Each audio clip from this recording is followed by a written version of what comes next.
지금 재감찰 들어갔는데 전북지사 경선 아직도 뭐 결과가 안 나오고 있고, 제가 볼 때는 뭐 결과가 나오지 않을 거예요. 뭐 정청래가 안호영 의원 병문안을 가서 뭐 12일 단식을 했으니까 뭐 12일 동안 쉬어라 뭐 이런 얘기를 했는데, 뭐 12일 지나면은 후보 등록해야 되고 뭐 이런 상황이 되는 거죠. 그냥 쉬고 있으란 얘기죠.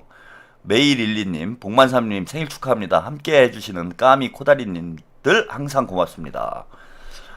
그래서 저는 뭐 지금 이제 전북 우리 도민들과 당원들, 그 다음에 이제 친명 의원들이 강하게 항의는 하고 있지만, 재감찰이 정상적으로 이루어질 가능성, 이게 지금 객관적이고 공정한 감찰이 진행될 거였으면은, 어차피 그 결과가 이미 나왔겠죠. 재감찰 수용을 했겠지, 단식하기 전에. 근데 그럴 의사가 없고, 이원택으로 끝까지 가겠다라는 그런 목표가 뚜렷하기 때문에 재감찰도 결국은 이제 무혐의로 발표가 될 가능성이 좀 높다고 봅니다. 그러면은 정청래를 어떻게 할 건가? 지금 호남 지역이 개판이잖아요. 개판 5분 전이에요. 뭐 지금 전북지사 경선이 대표적으로 이제 논란이 되고 있어서 그런데 뭐 기초단체장 보면은 뭐 지금 고소 고발이 난무하고 뭐 압수수색 당하고 개판 5분 전으로 가고 있고, 정청래가 이제 당대표 연임에 눈깔이 뒤집혀가지고 호남 지역에 이런 이제 토호 세력의 횡포를 거의 방치를 하고 있는 그런 수준이 되고 있습니다. 그러니까 호남표를 가지고 당대표 경선에서 한번 이겨보겠다 이런 꿈을 가지고 있는 거죠. 그래서 완전히 무법지대가 돼버렸어요, 호남이. 근데 이걸 심판을 해야 되잖아. 근데 우리가 여기서 뭐 유튜브 방송을 하면서 심판을 해도 심판이 안 되고, 또 뭐 당사 앞에 가갖고 집회하시는 분들도 있고 한데, 집회를 한다고 뭐 정청래가 눈 하나 깜짝하겠습니까? 진짜 뭐 당원들이 뭐 몇십만 명이 몰려와가지고 그 시위를 하지 않는 한은, 근데 뭐 그럴 가능성도 없잖아요. 뭐 많아야 몇십 명, 몇백 명 모여가지고 시위를 하는 건데, 뭐 그 정도 가지고 제가 볼 땐 눈 하나 깜짝 안 해요, 정청래가. 뭐 또 소송을 하는 방법도 있을 텐데 그것도 뭐 결과가 빠르게 나오지 않을 것이고. 근데 너무 화가 나잖아요, 여러분. 이 정청래의 이 행포를, 그리고 이게 당대표 선거하고도 연결이 될 수 있는데, 이거 우리가 그냥 놔둬야 됩니까? 눈 뜨고 진짜 코베이는, 안호영 의원도 눈 뜨고 코베이는 이런 상황이 되는 거 우리가 그냥 놔둘 수 있겠냐고. 이거 뭐 심판을 해야 되지 않습니까? 정청래를? 근데 예컨대 심판을 하자라는 분들이 많이 있죠. 이번에 이제 부산 아까 북갑도 하정우 빼다가 저렇게 장난질하는 거, 우리 지금 당원들 유권자들 대단히 화가 나 있는데, 그렇다고 하정우를 떨어뜨릴 수는 없어요, 그죠? 그 대통령도 피해를 입으시니까. 그리고 어쨌건 뭐 민주당 의석이 손해를 보는 거잖아요. 이런 지역구에서 우리가 또 정청래를 심판하자 이럴 수는 없어. 뭐 평택은 이제 뭐 조지리를 보내자 뭐 이런 건 할 수 있는데, 그래서 저는 이제 전북에서 심판을 해야 된다라는 겁니다. 그래서 안호영 후보를 당연히 재감찰이 인용이 돼서 안호영 후보가 전북지사, 민주당 전북지사 후보가 된다라면야 뭐 그거는 우리가 뭐 심판할 거 없죠. 그럼 뭐 잘 된 거지, 우리 박수 쳐주면 되는 건데, 만약에 재감찰이 기각이 되는 경우, 그러면은 심판해야 된다, 이건. 그리고 호남 지역은 상관없잖아요, 그죠? 호남 지역에서는 민주당 후보가 당선이 안 된다고 해서 우리가 손해볼 게 없는 상황이잖아. 지금 이런 얘기가 나오고 있어요. 김 지사, 김관영 지사, 뭐 물론 이제 이분도 문제는 있어요. 그 대리비를 이제 줘가지고 그것 때문에 제명이 됐는데, 근데 이것도 저는 불공정하다는 거야. 내로남불 아니에요? 청로남불 아닙니까? 청래파가 하면은 그거는 무혐의고, 비청이 하면은 유죄예요? 이거 불공정한 상황이라는 거예요. 김관영 지사도 잘한 건 없지만, 지금 자기 사람을, 이원택을 전북지사로 꽂아넣기 위해서 불공정한 지금 공천을 진행을 한 거잖아, 이거는. 그래서 저는 김관영으로 정청래를 심판하자 이겁니다. 김관영이 무소속을 만약에 출마를 한다라면은 어차피 민주당에 있다가 이 사람 쫓겨난 사람이고, 예, 쫓겨난 사람이니까 뭐 복당을 하든지 본인이 결백하면은 나중에 본인의 문제를 해결하고 뭐 복당을 할 사람이에요. 제가 볼 때 민주당 사람이고. 그래서 만약에 아이고 안호영 의원 얘기는 제가 말씀드렸잖아. 감찰이 정상적으로 진행이 되면은 당연히 안호영 의원을 후보로 교체를 하고 안호영 후보가 출마를 해야지. 그럼 당연히 뭐 우리는 지지를 해야 되는 거고. 근데 그렇게 될 가능성이 대단히 희박하다는 거야. 그리고 지금 아직 감찰이 진행 중인데 제가 경고를 하는 것도 있는 거예요, 지금. 정청래 들으라고 경고를 하는 거예요. 그래서 만약에 이번에 재감찰도 무혐의가 나오면은 우리 민주당 지지자들이, 친명 지지자들이 김관영 밀겠다. 뭐 김관영이 더 나은 인물이어서가 아니라 정청래 심판론입니다. 정청래의 불공정한 공천, 이거 심판하겠다. 그래서 김관영을 밀어서 이원택을 떨어뜨릴 거니까 그래 네가 감찰 한번 제대로 해봐라.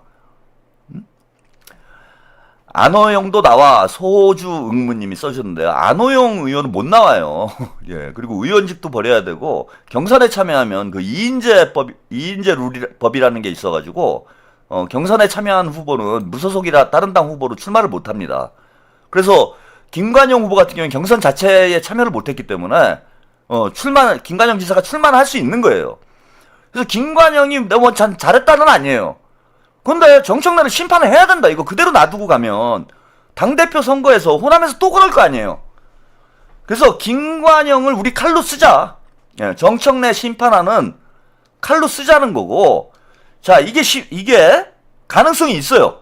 예, 제가 그냥 여러분들께 그냥 드리는 말씀이 아니고 여론조사를 보니까 지난달에 나온 김관영이 이제 제명되기 전에 나온 여론조사가 있는데 이 여론조사를 보면은 충분히 승산이 있습니다. 그리고 김관영 후보가 무소속으로 나올 가능성이 저는 있는 것 같아요.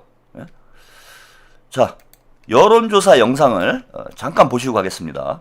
지방선거를 앞두고 KBS 전주방송총국이 실시한 여론조사 결과 보도 순서입니다. 오늘은 차기 전북도지사와 교육감 지지도 조사를 살펴보겠습니다. 조경모 기자입니다. 재선을 노리는 현직 단체장을 비롯해 국회의원 등 8명의 후보가 도전장을 낸 차기 전북도지사 선거. 지지도 조사에서는 김관영 현 전북특별자치도지사가 38%로 우위를 보였고 이원택 현 더불어민주당 국회의원 23, 안호영 현 국회 기후에너지 환경노동위원회 위원장 9, 양정무 현 국민의힘 전주갑 당협위원장 2, 김성수 현 세무사 김성수 사무소 대표 1, 김광종 전 제8회 지방선거 서울시장 무소속 후보와 백승재 현 진보당 군산지역위원장, 김영찬 현 목사 각각 0%입니다. 다른 사람 1, 지지하는 사람이 없다 20, 모름 무응답 6%입니다. KBS 전주방송총국이 지난해 12월 실시한 여론조사와 비교하면 김관영 후보는 11%포인트, 이원택 후보 4%포인트 상승했습니다. 민주당 후보끼리의 적합도 조사에서는 김관영 40%, 이원택 26, 안호영 12%입니다. 선거법 위반으로 교육감이 중도 낙마하면서 조기 과열 양상을 보인 차기 전북 교육감 선거에는 4명의 후보가 출사표를 던졌습니다. 누구를 가장 지지하는지 물었더니 천호성 전 대통령 직속 국가균형발전위원회 자문위원 25%, 이남호 전 전북대학교 총장 16, 황호진 전 전라북도 교육청 부교육감 8, 유성동 현 조웅교육시민연대 대표 2% 순입니다. 다른 사람 0, 지지하는 사람이 없다 37, 모름 무응답 12%로 부동층 비율이 절반에 가까웠습니다. KBS 전주방송총국이 지난해 12월 실시한 여론조사와 비교하면 천호성, 이남호 후보가 각각 4%포인트 상승했고 황호진 후보는 1%포인트 올랐습니다. 네, 여기까지 그 한 달 전에 지역 방송에서 여론조사한 결과를 보셨어요. 그 뒤에 나온 이제 여론조사는 없고요. 근데 김관영 후보가 40%에 가까운 지지를 받고 그 이원택 후보보다 2배 가까이 앞서는 그런 결과가 나왔습니다. 그러니까 즉 충분히 승산이 있다는 거예요, 여러분. 해볼만 하다는 거야. 근데 만약에 지방선거에서 다 이기더라도 전북에서 무소속에게 이원택이 그것도 무리하게 공천을 해가지고 정청래가 패배를 하는 이런 상황이 벌어지면은 정청래는 선거를 이겨도 지는 상황이 돼요. 정청래가 완전히 데미지를 크게 입는 거죠. 당대표 선거 때도 이건 크게 영향이 갈 수 있습니다. 전북 호남 지역, 전북뿐만 아니라 호남 지역 전체 당원들과 유권자들에게 저는 주는 메시지가 클 수밖에 없고, 이렇게 되면은 정청래 당대표 연임에는 완전히 이제 걸림돌이 생기는 그런 상황이 될 수 있다. 그래서 일단 뭐 여론조사만 놓고 보면은 물론 민주당 후보로 나오는 것하고 무소속으로 나오는 게 좀 차이가 있을 수 있는데 호남에서는 다를 수 있어요. 그죠? 뭐 다른 당으로 간 것도 아니고 민주당에서 제명이 돼가지고 무소속으로 현직 지사가 출마를 하는 것이기 때문에 저는 그리고 공천 과정에서 여러 가지 이제 문제가 생겼고 친명이 김관영 지사를 지지하는 상황이 벌어진다라면 이거는 본선에서 판이 뒤집히는 그런 결과로 이어지게 되고 정청래는 지방선거를 승패와 상관없이 정치적으로 치명상을 입는 저는 그런 결과로 이어질 거라고 봅니다. 그래서 제가 전북을 정청래 똥물 지역구 2호로 선정을 한 거예요, 여러분. 이거 충분히 가능성이 있는 상황이다. 해볼만 하다. 그리고 호남 지역에서는 무소속이 경쟁력이 있어요. 민주당에 대해서 좀 불만을 가지고 있는 그런 유권자들도 많이 있어서 뭐 기초단체장, 광역단체장 같은 경우에는 뭐 그런 경우가 없었지만은 기초단체장 같은 경우에 무소속이 승리하는 이런 경우들이 많이 있었습니다. 그 민심과 거리가 먼 공천 때문에 당에 이제 불만을 가진 이런 유권자들이 무소속 후보를 지지하는 이런 상황들이 많이 연출됐던 지역이에요. 그래서 김관영 후보가 저는 친명의 지지를 받으면서 무소속으로 만약에 출마를 한다라면은 사실상 민주당 경선이 되는 거죠, 이거는. 그죠? 친명과 친청의 경선이 되는 이런 결과로 이어질 가능성이 높기 때문에 오히려 이재명 대통령을 지지하는 유권자들은 김관영 쪽으로 결집할 수 있다. 이선희님, 김관영은 낙지파, 네, 인재 영입 1호, 헷갈리네요. 이거는 김관영 후보에 대한 평가하고 다른 문제예요. 김관영 후보의 인물을 놓고 뭐 평가를 하는 얘기가 아닙니다, 저는. 정청래 심판론이에요. 호남에서 정청래를 심판하고 당대표 교체에 우리가 정치적 기틀을 마련하자, 이런 취지로 말씀을 드리는 거니까 김관영에 대한 인물 평가 하실 필요 없어요. 아까 김영남 의원 문제와 비슷한 거야. 김영남 의원이 과거에 국민의힘이 있을 때, 보수 진영이 있을 때 했던 말을 우리가 문제 삼지 않잖아요. 왜? 지금은 조지리를 잡아야 되니까. 그와 마찬가지로 전북지사 경선은 어차피 김관영은 민주당 사람이기도 하고 전혀 민주당이나 대통령에게 해가 되지 않고 당이나 대통령께 해가 안 돼요. 그래서 정청래 심판의 카드로 김관영을 써야 된다. 김관영에 대한 인물 평가를 하자면요, 여러 가지 뭐 고민되는 지점들이 많죠. 근데 중요한 건 우리의 정치적 목표를 달성하는 겁니다. 그래서 김관영이라는 칼로 정청래의 목을 베자. 자, 그렇게 말씀 좀 드리고요. 한 가지 여론조사만 더 소개해드리고, 이제 관심지역 4호죠. 관심지역 3호도 아까 얘기를 했고, 부산 북갑 얘기를 했고, 관심지역 4호. 한 달 동안 이제 아마 방송이 이런 식으로 진행이 될 거예요. 관심지역들 중심으로 제가 방송을 계속 하도록 하겠습니다. 자, 여론조사 결과가 나왔는데, 이게 흥미롭습니다. 자, 어제 이제 울산시장 단일화 해야 된다. 진보당 잘못하면 정의당 꼴 난다. 이런 말씀 드렸는데, 지금 여론조사 결과에서 다자구도에서 김상우 후보가 40%가 나와요. 김두겸 후보하고는 두 자릿수 이상으로 격차가 벌어졌습니다.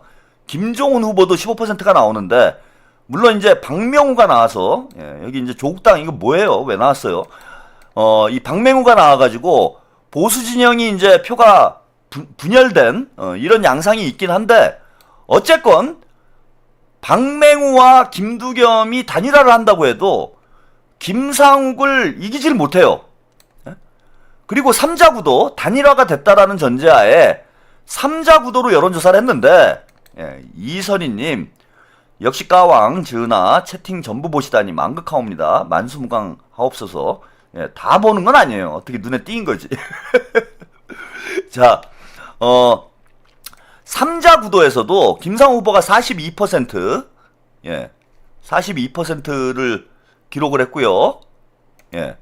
여기 보면 김종훈 후보 16.9%가 나왔는데 김두겸 32%밖에 안 나와요. 물론 단일화를 하면은 여기 단일화를 하면은 55대 35로 압도적으로 승리를 하긴 하는데 자 단일화와 관계없이 다 이길 수 있는 구도가 지금 나온 거예요. 김상욱 의원은. 그래서 민주당에서 김상욱 의원이 너무 조급해할 필요 없는 것 같아. 제가 볼 때는 단일화 안 되면은 이제는 저기 진보당이 오히려 데미지를 입는 그런 상황이 되기 때문에 진보당은 좋은 기회잖아요. 단일화하고 공동정부 구성해서 본인들의 어떤 정치적인 지평을 넓힐 수 있는 그런 좋은 기회인데 김상욱 후보는 지금 독자적으로도 승리를 할 수 있는 일단 여론조사 결과가 나오고 있다. 그런데 단일화 안 하고 끝까지 본인들이 완주를 하면 욕심부리다가 본인들 자리만 사라지는 거지 뭐. 본인들의 진보당에 몸집을 키울 수 있는 좋은 기회를 스스로 걷어차는 꼴이 되잖아요. 그래서 이게 시간이 지나면 지날수록요. 제가 볼 때는 김상욱 쪽으로 쏠림 현상이 더 나타날 거예요. 김종훈 후보 지지율이 뭐 지금은 좀 나오고 있는데 김상욱 쪽으로 오히려 쏠림 현상이 더 나타나게 될 거다. 그래서 시간이 지나면 지날수록 진보당의 몸값이 떨어지는 상황이 될 거라는 거. 그러니까 빨리 신속하게 어차피 뭐 경선을 한다고 이기겠습니까? 지금 2배 이상 지지율 격차가 나고 있는데 안 되잖아요. 그래서 그 불필요한 논란을 일으키지 말고 김김님 감사합니다. 지금 몸값 높을 때 시간 지나면 오히려 몸값이 떨어진다. 몸값 높을 때 최대한 본인들이 챙길 수 있는 거 많이 챙겨가지고 실리를 챙기는 게 낫다. 이런 말씀 좀 드리고 싶습니다.